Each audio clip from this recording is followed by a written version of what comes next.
All right, I'm going to try to summarize some things now that sometimes students find, and people who aren't students find, confusing. All right, in 1787 and 1788, when the Constitution was drawn up and then went through the ratification process, those who were in favor of a federal form of government, as outlined in the Constitution, were called Federalists. Federal form of government means that you have two levels of government, a national level and a state level, and that a person is a citizen of both, but that the national, as laid out in the Constitution, has more power than state governments. The national government takes primacy. So those who were in favor of that, and trying to get the Constitution ratified were called Federalists, and that included Alexander Hamilton and James Madison and John Jay of New York, who, along with Hamilton and Madison, wrote the Federalist Papers. John Adams he didn't write a whole lot about federalism compared to some of the other founding fathers, but he tended to be in favor of this. And then there were those who were opposed to the new Constitution because they felt it gave too much power to the national government and took too much power away from the states. And that included Patrick Henry, Samuel Adams, and John Hancock. And even though he wasn't in the country because he was the ambassador to France at the time, Thomas Jefferson really fell into this group. Now, sometimes people speak about Federalists and Anti-Federalists as though those were political parties. They were not. They were factions. Originally, they had all been right on the same side fighting against the British, and they would come together with the ratification of the Constitution due to the compromise that was offered of having a Bill of Rights that satisfied the main concerns of some of the Anti-Federalists. All right, so that's one thing. Now, after the Constitution was finally ratified and an election was held at the end of 1788, November 1788, which led to a new government being installed with George Washington as president. So that happened in early 1789. Then you had a bit of a division. You had Hamilton and Madison, who had been the two main Federalists, kind of have a breaking of the ways, because now, as we've discussed, they have totally different visions of what the country should be. And Thomas Jefferson was a very close ally of James Madison in this, and Jefferson and Madison tended to act together. Hamilton was the Secretary of the Treasury, and he tried to get his economic policies through Congress, and he began to make connections between prominent political leaders and business leaders in the large cities of the country. Actually, he first started making inroads and alliances in Congress, in the Capitol, which at that time was New York City.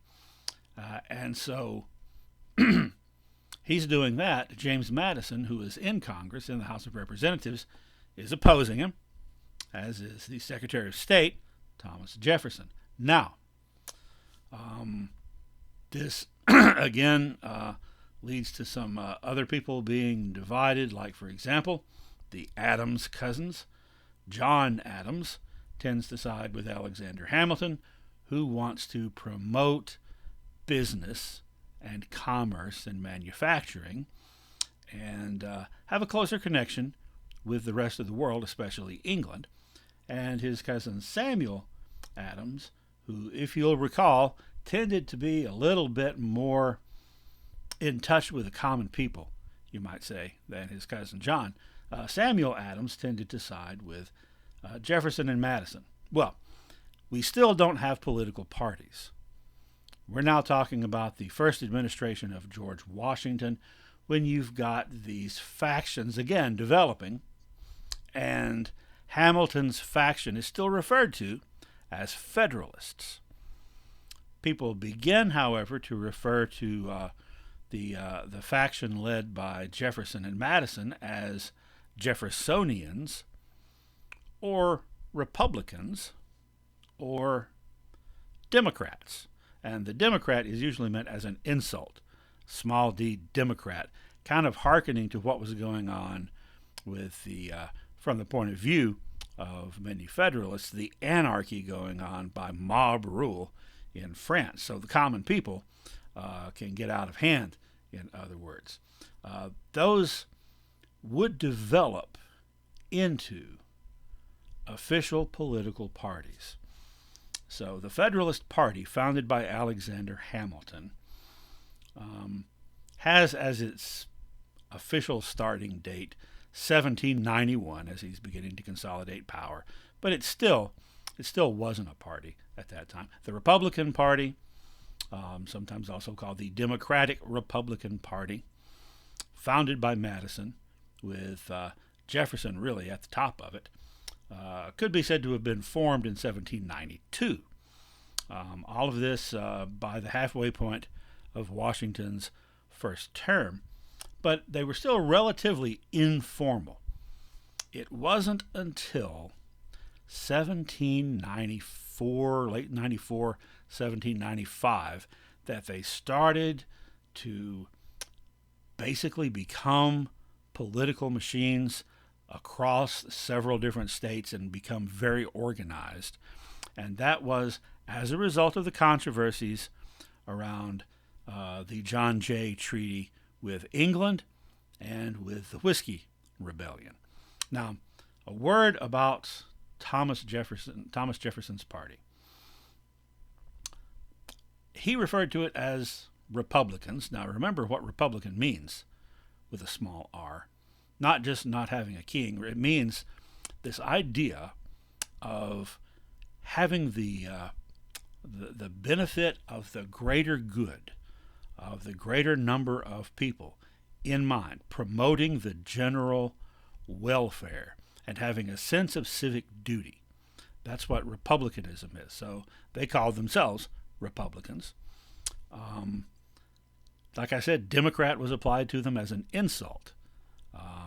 But they sort of accepted that too and kind of ran with it. It's historians that started calling them Democratic Republicans.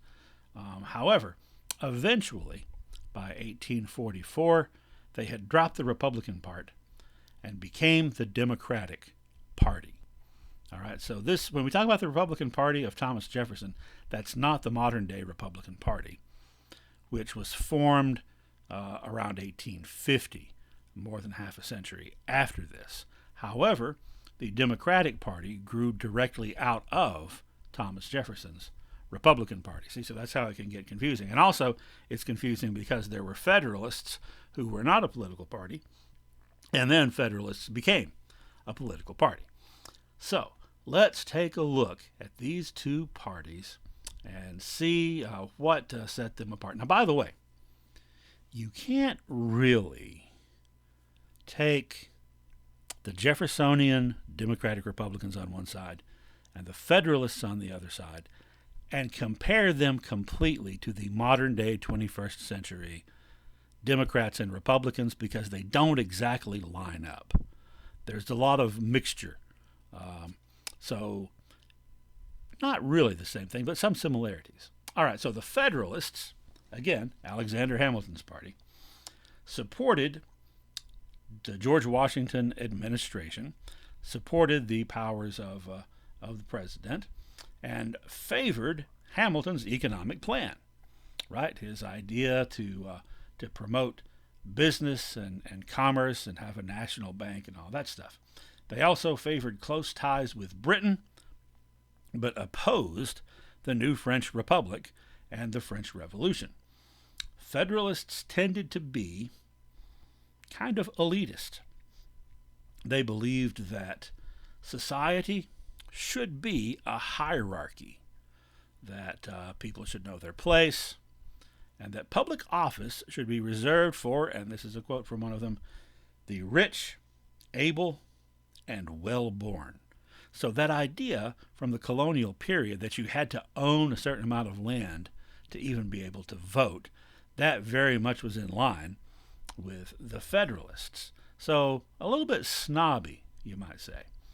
They also feared that the American Revolution had unleashed too much liberty in the common people, and it had gone to their heads, and now all of a sudden they think they can, have all this freedom, and so they're agitating against proper authority.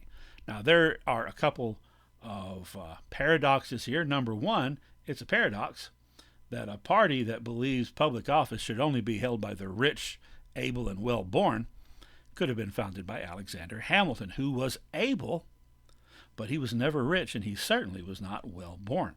Also, a bit of irony there that James Madison, who opposed this party, had, during the time of Shays' Rebellion, said himself that too much liberty was dangerous.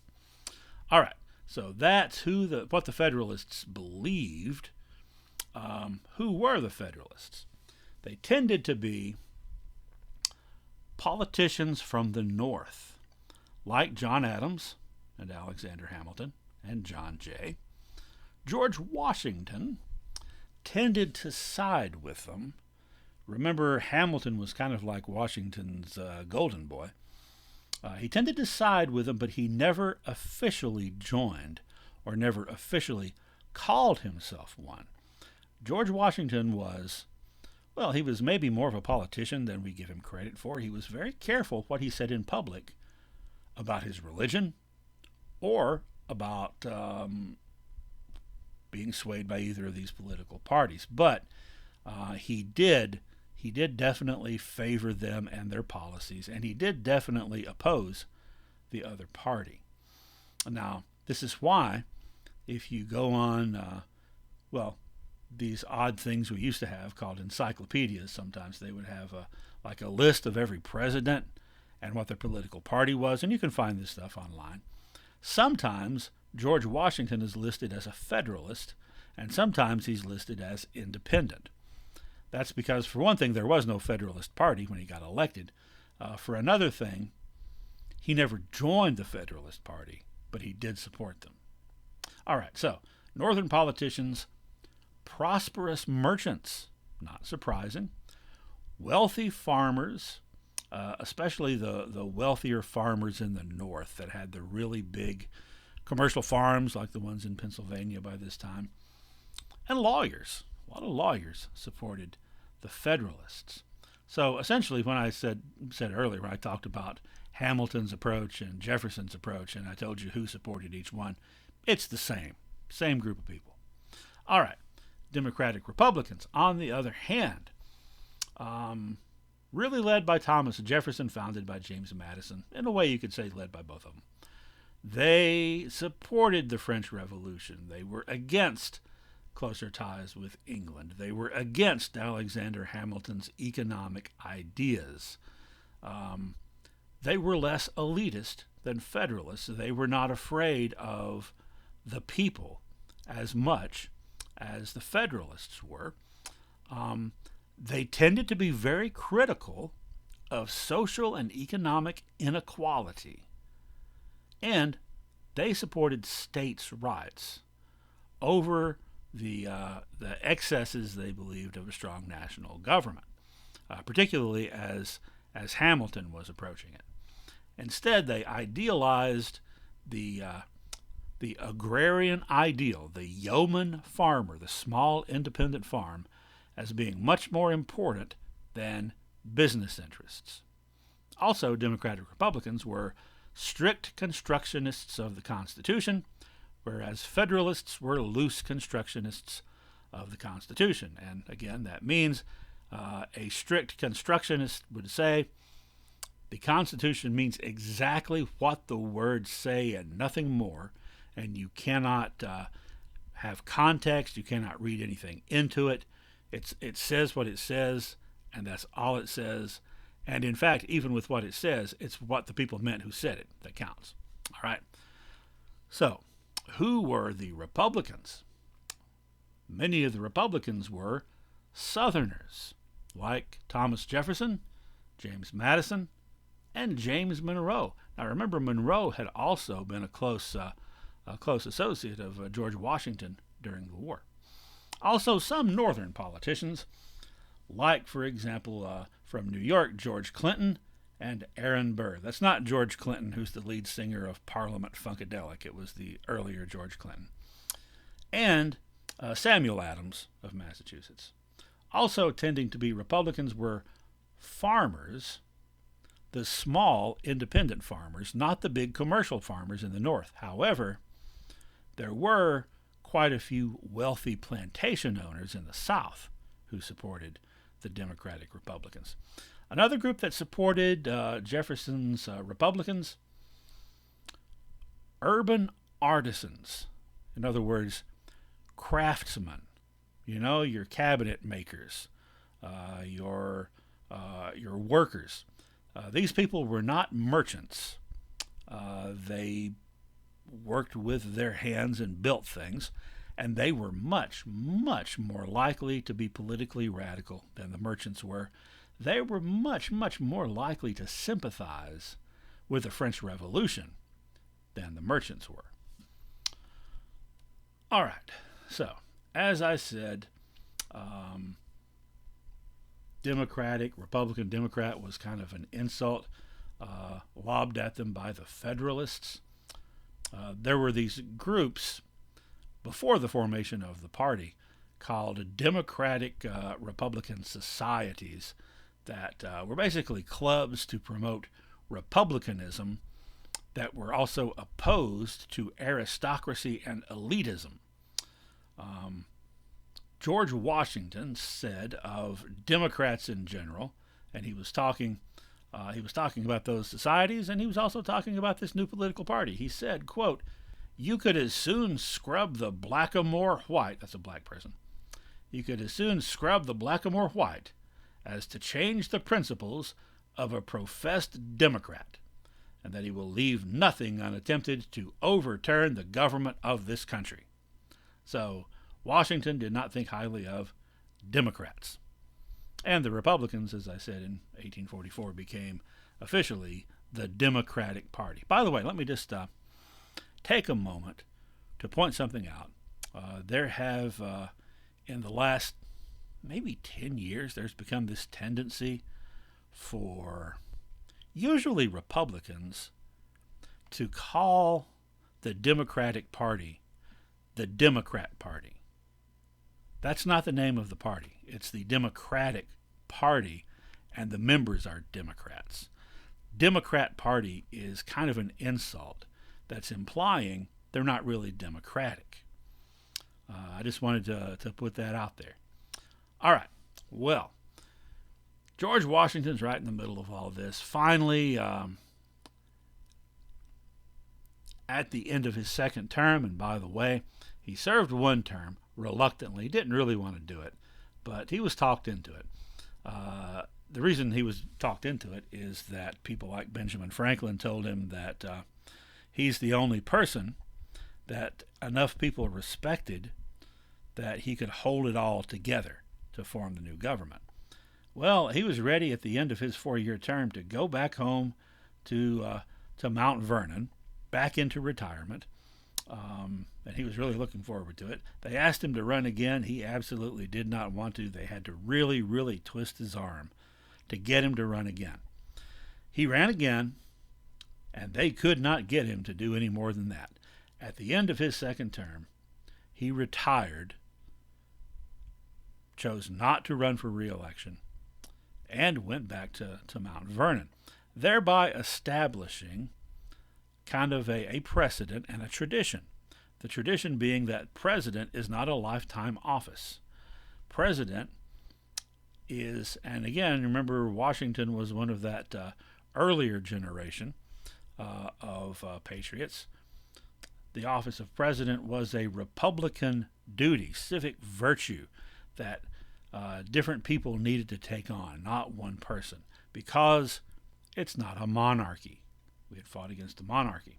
So by retiring after 2 terms, like I said, that became a tradition.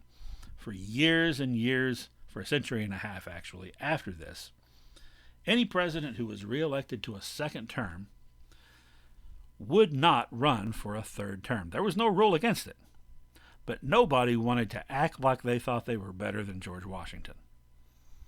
And it wouldn't happen that there would be a president running for a third term until FDR during the Great Depression, but that is a story for a distant day.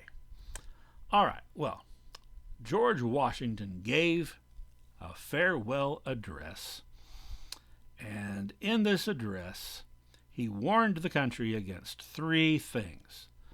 Avoid these three things, essentially, he said, and you'll be all right. The three things that he warned against were forming political parties, number one. Number two, getting involved with Europe and Europe's affairs. And number three, regional sectionalism, being divided by North and South. Why, just avoid that, he said, and everything will be fine. So it's a good thing he said that, right? As we know, he had no sooner got home than people started doing this stuff. On the one hand, that sounds very prescient, that he was able to foretell where the problems would be. On another hand, though, if you look at this in the context of George Washington and his connection to the Federalist Party and to Alexander Hamilton, there could be like a second layer of meaning to some of these things. So just think about it, okay? Or kind of read between the lines. George Washington said, avoid three things. Number one, don't be forming political parties, like Thomas Jefferson did and James Madison. Don't be getting involved with Europe, as in supporting France in their revolution. Don't be divided North and South. Where were most of the Democratic Republicans? In the South. So there may have been an element of that in it as well. However, Washington goes home, and now, for the third presidential election, there's going to be an actual real presidential election, because George Washington never had any serious competition at all. But now you've got two fully formed political parties that is each going to be putting forth their candidate for the election to president. This is the 1796 presidential election. The Federalist Party chose John Adams. The Democratic Republican Party chose Thomas Jefferson. So these guys are running against each other. All right. Well, the way the Constitution was originally laid out, in the presidential election, whoever gets the most votes wins and becomes president, the most electoral votes. Whoever comes in second becomes vice president. Well, that was all well and good in 1788 when there were no political parties. But how's that going to work now? 1796, the election, which was a very hotly contested election, wound up with Adams carrying the Electoral College, getting 51% of the popular vote. So Adams won, Jefferson lost. Thomas Jefferson is going to be John Adams' vice president. What could go wrong? Well, Adams and Jefferson, 20 years before this, worked together to draft on the committee with Benjamin Franklin and others to draft the Declaration of Independence. That was 20 years ago. Things have changed somewhat, and political factions have hardened, and now they're not best friends anymore. Neither of them got too deeply into the fray in the election, but their supporters did. And Jefferson was accused of being an atheist because of his, for the time, kind of weird religious views. Remember when he took the scissors and cut up the Bible to take the miracles out? And people on Jefferson's side were accusing John Adams of being an elitist and a monarchist because he's all of a sudden he's there with Alexander Hamilton making nice with the King of England, right? Well, Adams wins, becomes president. Jefferson's his vice president. Adams himself was a member of the Federalist Party, but he was a very independent-minded individual. He's very independent-minded. He was very frank. He said what he thought, and he did what he thought was right. So even though he belonged to the Federalist Party, he did not do everything Alexander Hamilton wanted him to do. In fact, what someone else wanted him to do was usually not even a second thought. Hamilton described him as being vain, opinionated, unpredictable, and stubborn, and Adams would agree with him on that. Adams is from Massachusetts. The culture of New England was, and still is, being frank. Being frank and honest is the best approach. So people will say what's on their mind, oftentimes with very minimal, if any, diplomacy or tact. This usually does not make them necessarily get along well with people from other regions who don't appreciate that honesty and tact. Adams described his tenure by saying that when he was president, quote, "I refused to suffer in silence. I sighed, sobbed, and groaned, and sometimes screeched and screamed. And I must confess to my shame and sorrow that I sometimes swore." And no doubt people were at least tempted to swear back.